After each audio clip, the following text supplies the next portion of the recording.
Hari Om. Welcome back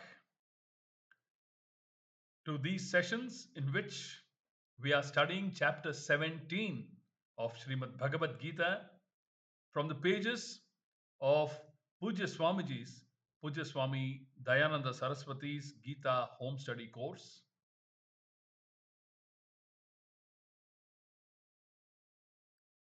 In the last capsule, we completed Shloka 7, in which Krishna elaborated further over and above Arjuna's question of the three types of Shraddha. Krishna mentioned other items like food, rituals, religious discipline, and charity from the angle of guna and what is liked by such people.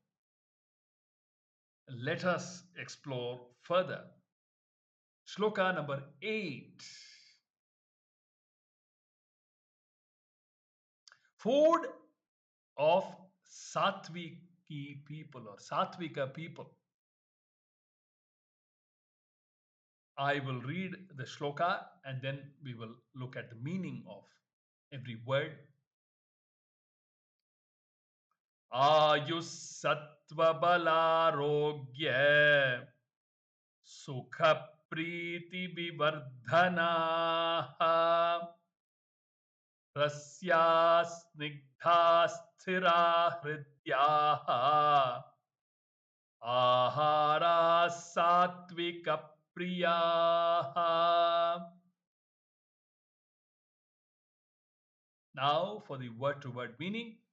Ayu sattva bala arogya sukha priti vivardhanaha. Those which increase longevity, mental clarity, strength, health, pleasure in taste, and aesthetic pleasure.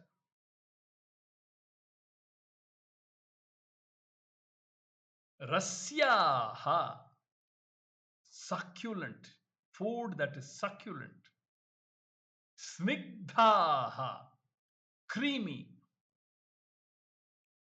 Sthiraha, fortifying.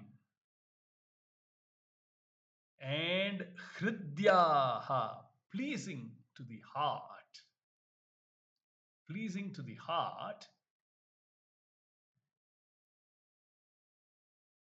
Aharaha are the foods.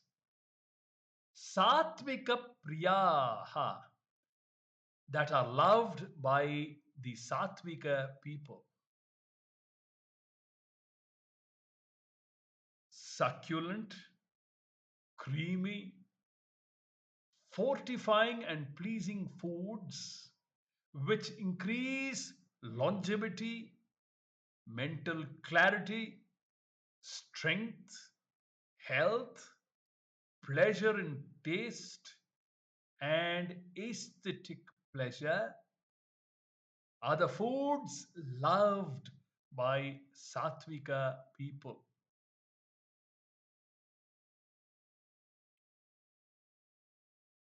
Ayuhu is the duration of life, longevity.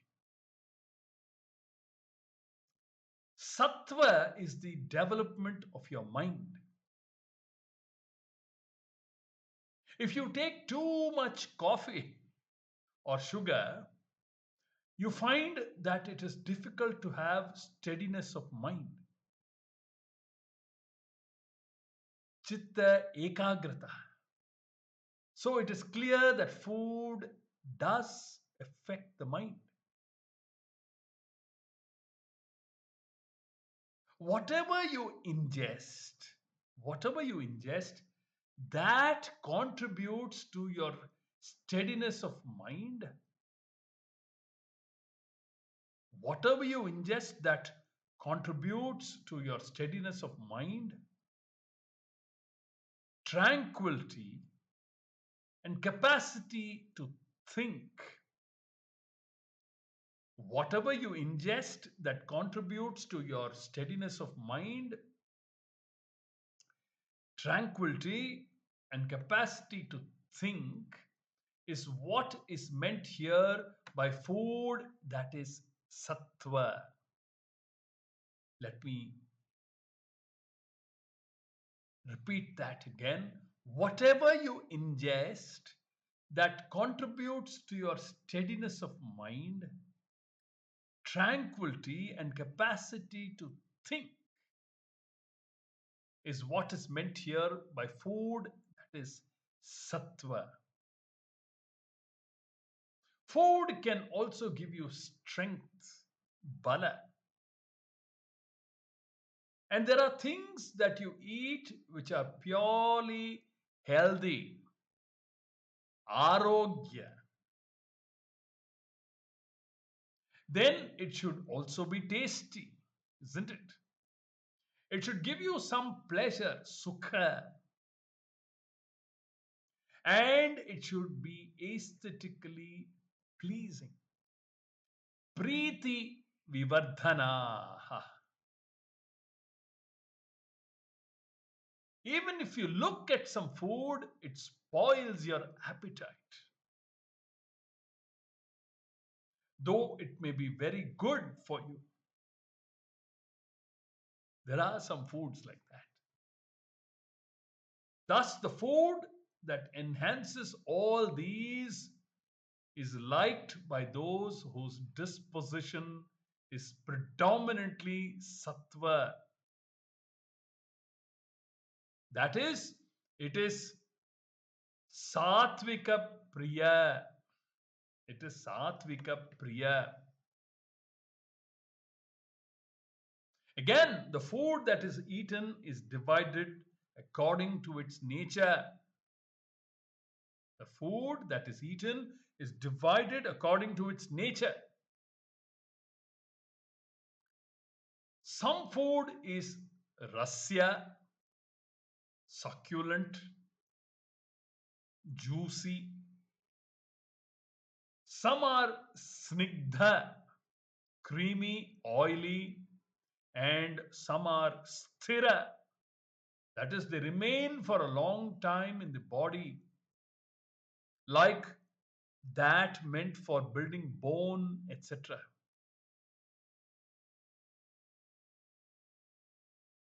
All these varieties of food should be pleasing to your mind. Hridya. The presentation of the food, how it looks,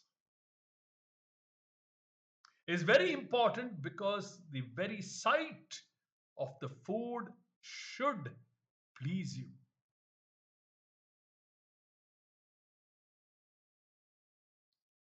These are very important instructions given as a general teaching, but also instructions for people who prepare food and present food to the one who is served this food. Not only should the person who is going to consume the food feel pleased about the food that is presented, the person, there is so much responsibility that rests on the shoulders of those who cook and present such food. The presentation of food, how it looks, is very important because the very sight of the food should please you. These are the foods which are considered desirable by Satvika people.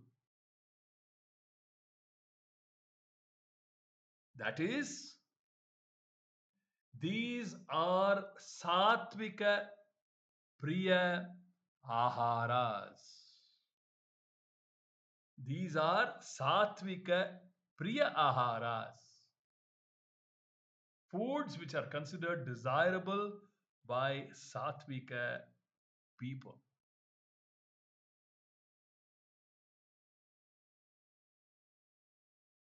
Then what is rajasika ahara? That is mentioned in the next verse, the ninth verse. Food of rajasika people. Let us read the shloka.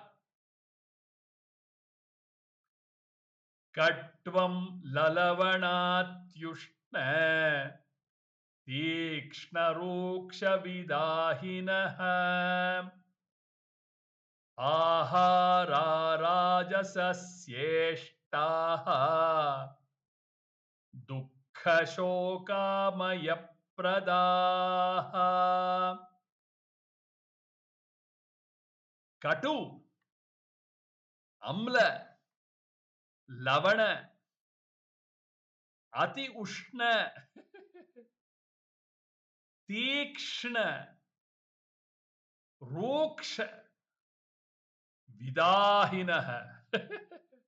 Those which are bitter, sour, salty, excessively hot, very pungent, astringent, and causing inflammation. Dukkha shoka amaya pradaha. Dukkha shoka amaya pradaha. That give pain, sorrow, and ill health. Aharaha are foods. Rajasasya ishtaha. Rajasasya ishtaha. That are highly desired by Rajasika people. Foods that are bitter, sour, salty, excessively hot, pungent, astringent, and causing inflammation, that give pain, sorrow, and ill health, are highly desired by Rajasika people. Shankara says that the prefix ati, which intensifies the meaning of the word to which it is added, should be applied to all the words in the compound. Katu, Amla, Lavana, Ushna, Tikshna, Ruksha, and Vidahi. So it should read Ati Katu, Ati Amla, Ati Lavana, Ati Ushna, Ati Tikshna, Ati Ruksha, and Ati Vidahi. This has to be said because all these things are necessary for good health and even prescribed in Ayurveda. But they have to be used in moderation. But a Rajasika person goes to the extreme with these. Ayurveda says that there should be a certain percentage of Katu, Amla, Lavana, Ushna, Tikshna, Ruksha, and Vidahi. But taken with moderation. But a Rajasika person goes to the extreme with these. Ati, Katu, Ati, Amla, etc. What is said here is that they are to be avoided in the extreme, the sense of taking it to the extreme levels. Ati Katu is what is highly bitter, and Ati Amla is very sour. like yogurt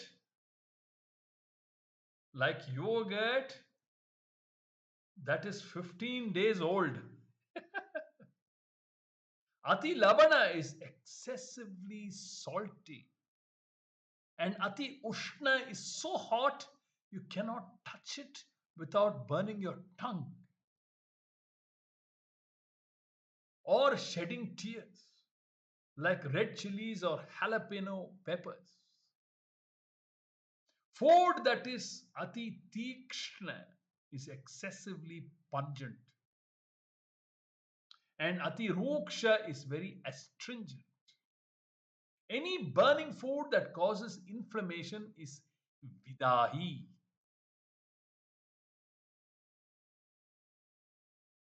This is all food that is highly desired by Rajasika people. Rajasasya ishtaha.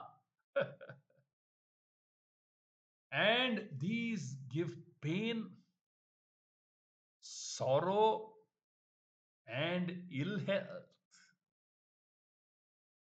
Dukkha, shoka, amaya, pradaha.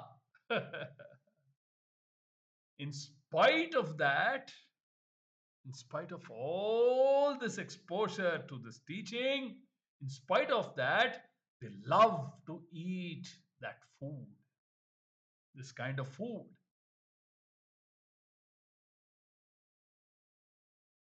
Then there is a third type of food, the food that is desired by the Tamasika people. Bhagavan enumerates them in the next verse.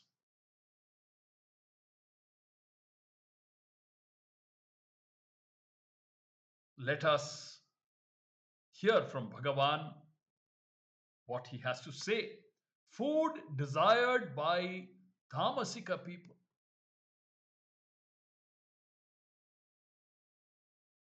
Shloka number 10. Yata yamam gatarasam Uti paryushitam chayat Uchishtam cha medhyam Bhojanam tamasapriyam. Yata yamam, that which is stale or inadequately cooked. Gatarasam, that from which the essence has gone. Poti, putrid. Paryushitam, overnight, food that is kept overnight. Apicha, and also uchishtam, refuse. Cha yat, and which amedhyam, unfit as an offering, mainly to Bhagavan. Bhojanam is the food, tamasa priyam, that is beloved to a tamasika person. Food which is stale or inadequately cooked, from which the essence has gone, which is putrid, overnight, refuse, and also unfit as an offering, is beloved to a tamasika person. Is beloved to a tamasika person. The word yata yama qualifies the food, and it means the food for which one yama has passed. One yama consists of about 4 muhurtas, 48-minute periods, totally amounting to about 3 hours.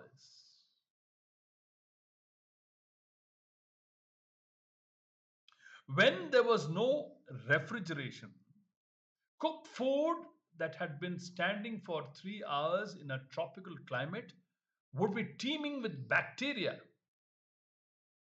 and is therefore unfit for consumption. Shankara says the word can also mean mandapakva, inadequately cooked, because the next word covers stale food.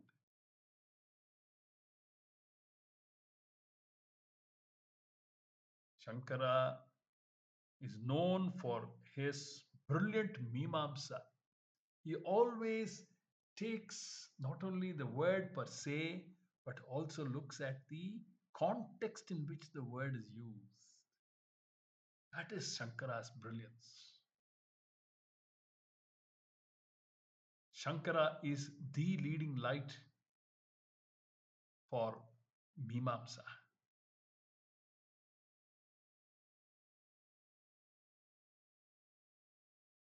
Here, the word yama will mean the prescribed length of time for which the food has to be cooked,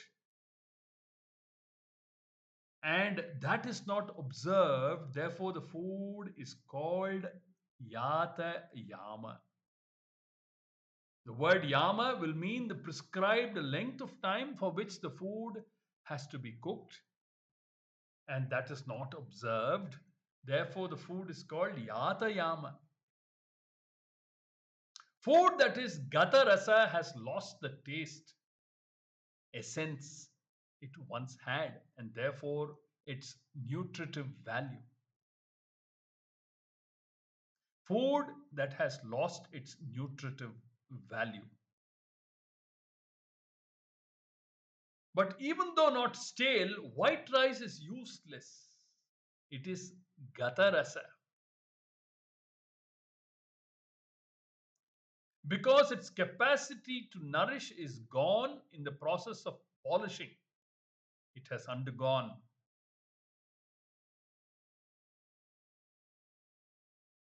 Poti is foul smelling, and paryushita,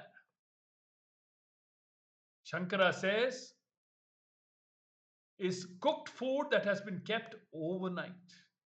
Poti is foul smelling, and paryushita, Shankara says, is cooked food that has been kept overnight. Yesterday's leftovers. It includes all fermented things which are sometimes used as medicine, as kashaya, but are not good for you as food. Uchishtam. Uchishtam means what is left over after somebody else has eaten. If the food you eat is such leavings, it is uchishta. Then amedhya means food that has not been or cannot be offered to the Lord. Food, bhojana of this sort is beloved to a tamasika person. Tamasa priyam. Tamasa priyam. From this, do not conclude that because somebody is eating food of this sort, he must be tamasika. It is not like that. It can be just a habit. These tamasika foods are mentioned here so that you can avoid them, so that you and I can avoid them. That is why all of this is mentioned. After mentioning the three types of food, the three types of worship are going to be told now, which we will learn in the upcoming capsules and take our study forward of this beautiful chapter 17. Until then, Hari Om.